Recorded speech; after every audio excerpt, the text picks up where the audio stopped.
Good morning. I'm Jeff Harrison and my partner. I'm Amy Anderson. Welcome to DaGolfShopTV. You know, Amy, I know that there's a lot of stuff that went on last week, and we want to get right to that. For the first time in a while, Amy, I was really excited about the LPGA. Can we start there? Sure. I mean, it was a great tournament. Brittany Lang won the tournament. Yanni Sang wasn't there. What made it so exciting for you? Well, you know, for me, it was the fact that it came down to that. I love it when a tournament ends on a hole that can make a difference, not this brutally long par 4. All that can make a difference. I like it when it's exciting, when all of a sudden they can get home in 2. And that's what made, to me, that's what made the difference, and it was a lot of fun. And the fact that, hey, you know, they had to have a playoff, and there were 4 gals in the playoff, and it didn't, like, you know, one person won at the end of one hole. It was like, it was just chunking it away. I thought it was exciting. I was happy for anyone who won, and no pun intended, but SEO, I think her ranking went up a little bit more because she was there. Get it, SEO ranking? I get it. Yeah, okay, all right.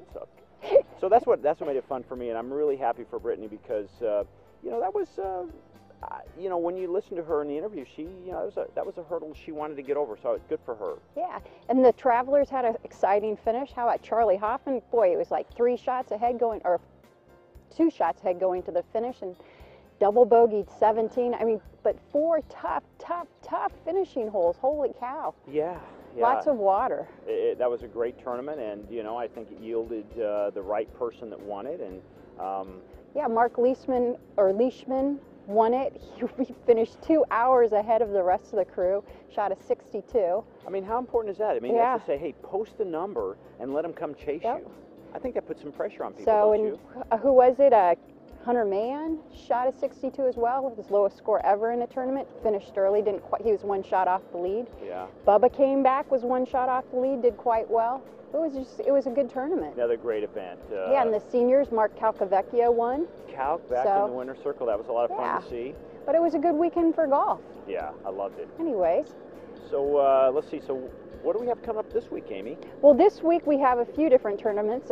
In Bethesda, Maryland, we have Congressional Tigers Tournament. They're not in Canada? Not in Canada. Yeah, I screwed some things up last week. That's okay. Anyways, we got Congressional Tigers there. Jim Furyk's coming back to play. A lot of the young rookies are there. Congressional, just a great track. You know, before we get going, you know, we have, every now and then we have, okay, we're going to throw somebody in a frying pan. You know, and you challenged me, I said, who's that going to be? I mean, there's so many people I feel like we throw in there, but you said somebody this morning just like, okay, where's this guy been? I mean, has he been working, did he pull a muscle doing some kind of spider read or whatever? Camilo? Camilo. I mean, yeah. Come on. He's, today he's 4 over through 7 holes. I mean, somebody tell me, what is going on? Is it the fact that he's becoming too strong, he can't swing? Has he hurt himself?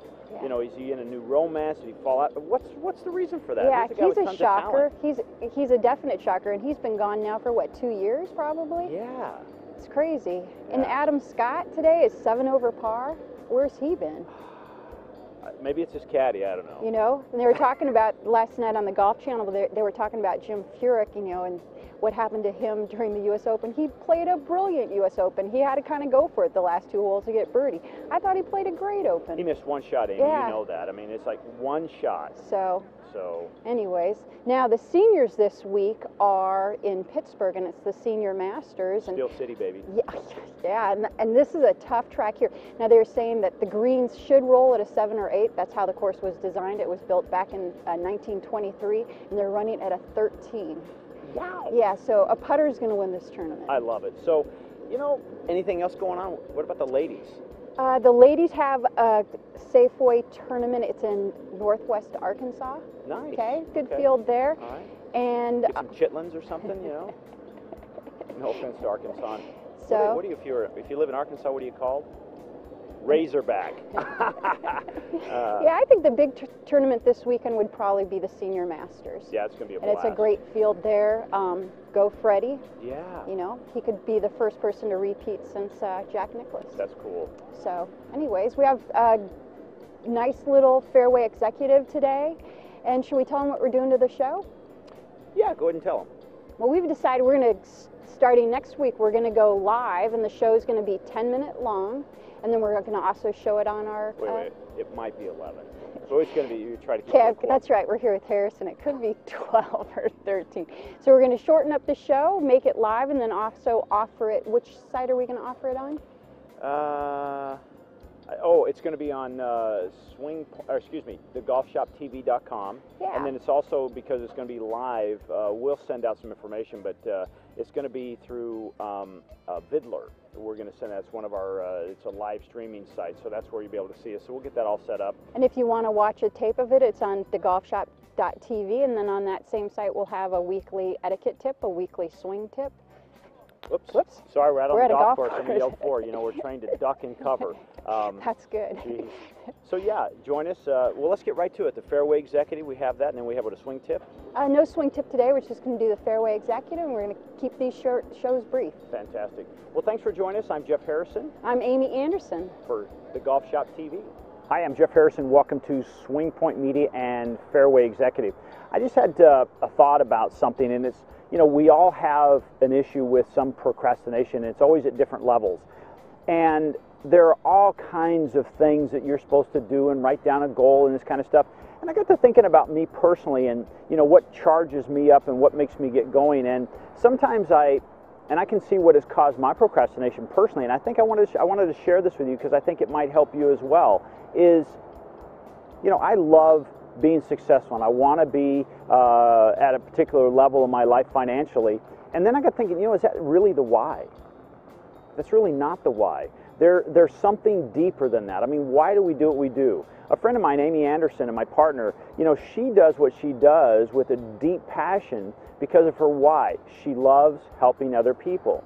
Now, I remember, gosh, I don't know, now it's 35 or 40 years ago, when I remember reading Zig Ziglar, and he says, you know, if you help enough other people get what they want first, you have all you want in life. And I think I've done a lot of that throughout my entire life, but sometimes I take my eye off the goal. My goal is not the financial rewards. My goal is looking and saying, hey, someone's achieving their goal because I helped them, and they got what they want, and now I'm rewarded physically, financially, spiritually, mentally, and that really is the why. So I'm going to challenge you today and say, hey, I want you to go past, hey, I just want to make more money. I want to get another position in my life as far as a job is concerned, or, you know, you want to get this particular degree. I want you to ask really a hard question. Why? What is your why? And I think that's probably one of the biggest steps we can all take to get past procrastination. What is the why in your life? Why do you do what you do? Thanks for joining me. I'm Jeff Harrison with Fairway Executive and Swingpointmedia.